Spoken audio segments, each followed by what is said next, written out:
Adi Pradana Tiranda 44 tahun, yang tercatat sebagai warga Grand Harmony Cileung Bogor dan anggota polisi berpangkat Bribka, berdinas di Polsek Bantar Gebang, Polsek Metro Bekasi Kota, terbunuh setelah menderita luka akibat senjata tajam.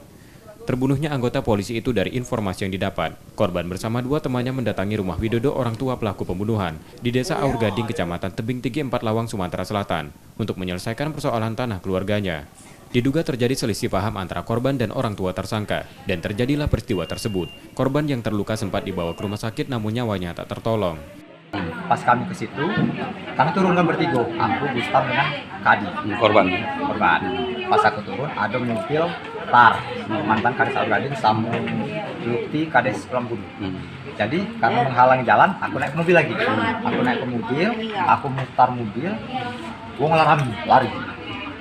Gustam tadi dikejar, gua pakai wali. Siapa yang mengejar? Reca, anak Widodo. Anak Widodo.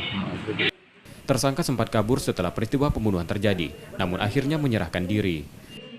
Yang cekcok ini kebetulan bapaknya, bapak pelaku dengan korban. Nah pada saat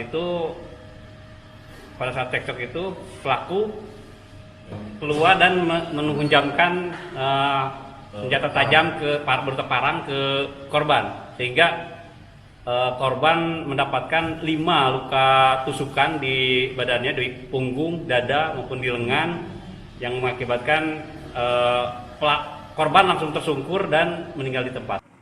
Tersangka dan orang tuanya kini sudah ditahan di Mapolres 4 Lawang untuk pemeriksaan kasus tersebut. Sementara agar tidak terjadi pengerahan massa, polisi berjaga di Desa Aur Gading. Sukma Aldino, Kompas TV, 4 Lawang, Sumatera Selatan.